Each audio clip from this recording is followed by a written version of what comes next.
Sabi kanya daw parking nandiyan sa ilalim ng tulay mismo niya. Uy, kailan niya naging sa kanya parking na yan? Ang ilalim po ng tulay, bawal po paradaan yan. Sir, sana pakiusap din po. Bilang tayo rin po nasa gobyerno, we cannot be selective. Hi everyone!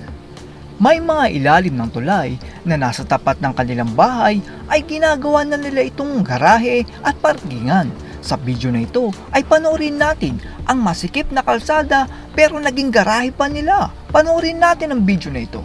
Nagsimula ang video ng may isang may-ari ng sasakyan na sa kanya daw ang garahe sa ilalim ng tulay. Yung na kotse Vios nakapark dyan. Sabi kanya daw parking nandiyan sa ilalim ng tulay mismo niya. Uy, kailan niya naging sa kanya parking na yan? Pakuha niya.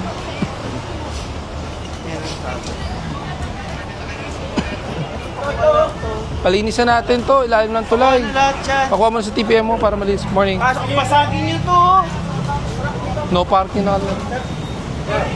Dito ay nakaharap ni Sir Gabriel Go ang taga-gobyerno na may-ari ng sasakyan at nagpaliwanag kung bakit niya ginawang garahe ang ilalim ng tulay. Yes po. Yes, sir. Yes, pasaping ka, sir. Morning po, sir. Saka? National Police College po.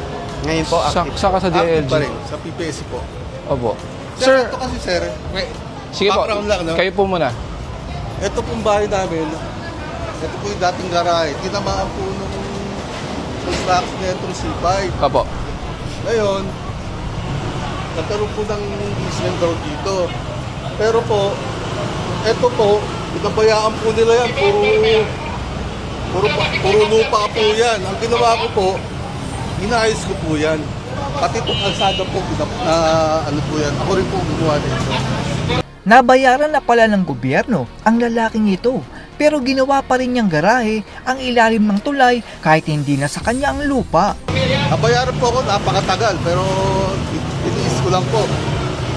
At sa bayaran kahit pa paano. Ito po, talagang wala po talaga to. Puro tinatambayan ng sinusunod tao. Ginawa ko, in-improve ko po yan. Okay. Ako po gumastos na ito. Pero napala po ako sa barangay.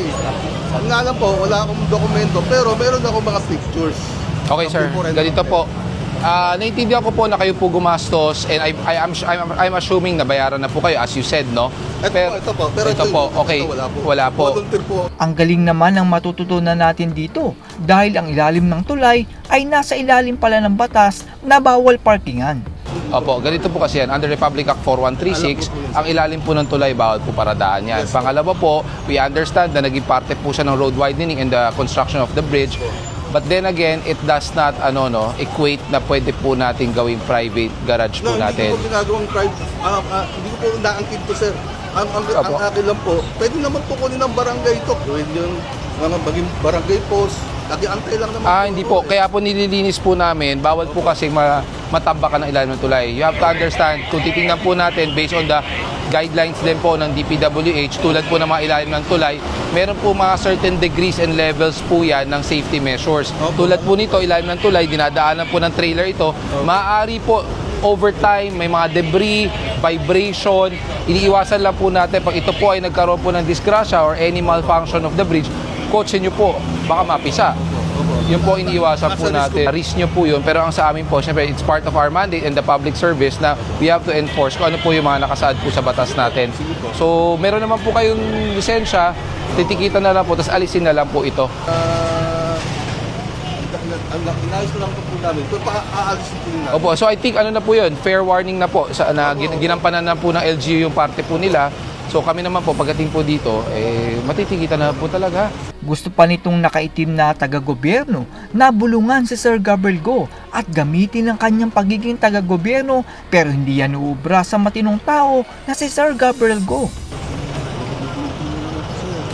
Sir, Aalisin lang, tanggal ko na lang po kasi wala po akong time. sir, hindi naman namin confiscate yung lisensya nyo. Hindi, yun nga, yung ticket kasi maabali. Ay sir, hindi po. Anytime naman, pwede man po online yun.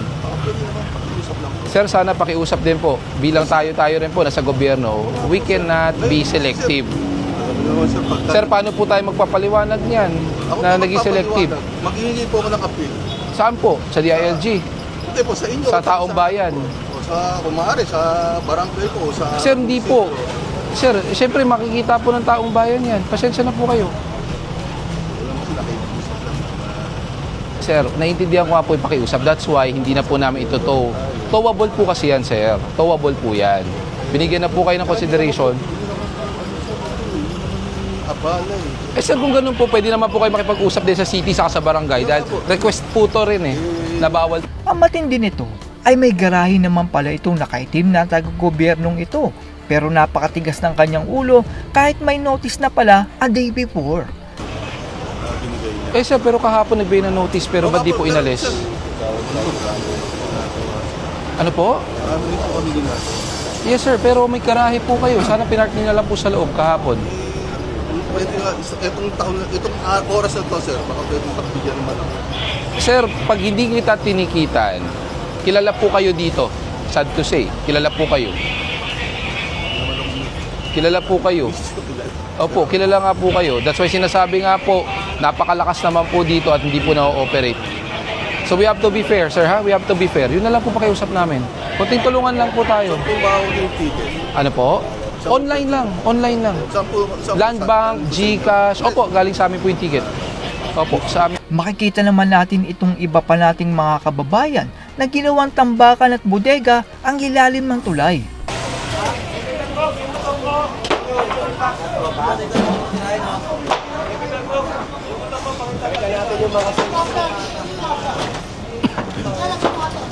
Pakinggan natin itong magandang aral ni Sir Gabriel Go kung bakit bawal tambakan ang ilalim ng tulay. Ay, tulad po nito, no, always remember public roads, public sidewalks are never meant to be used for private usage. At hindi po ito nangangahulugan na kung tapat po ito ng bahay nyo ay maaari nyo po itong gamitin. That's why tinatawag pong public, ibig sabihin po ginagamit po ng pampubliko po ito. At tandaan po natin yung mga lugar na pinagbabawalang parkingan at gawing tambakan, sana po sumunod po tayo sa mga, mga batas at mga rules and regulations. Dahil hindi naman po namin kami, kumbaga, hindi nyo po kami kaaway as long as sa tama po tayo. Ito naman pong dealer ng soft drinks ay ginawa ng parkingan at garahe ang masikip na kalsada. Okay. No parking to, di ba?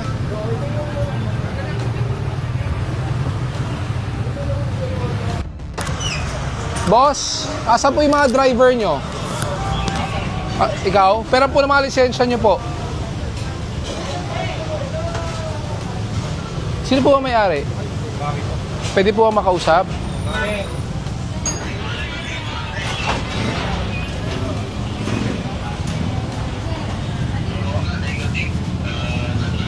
Ma'am, kayo po may-ari nito?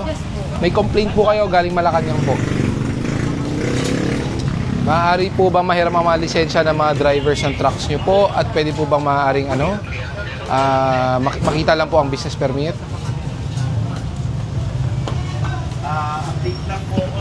Dito ay makikita natin na merong 4 na delivery truck at inirereklamo na sila ng mga tao dito dahil ginawa na nilang parkingan ang kalsada. Bali lang. Sir, yan, pumipick up yan.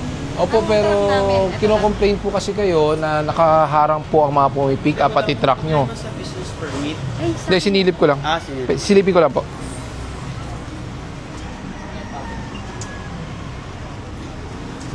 Sa laki ng binabayaran namin sa permit. Opo, pero ang binabayaran niyo po sa permit, hindi po kasama ang pagbayad po sa pagharang sa kalsada. Hindi namin pagbawiin yan dyan. Ano pang gagawin namin? Hindi, ayan po, tulad po nito, maluwag. Baka pwede pong... Kasi technically, ano po to? Ito po ang garahe nyo eh.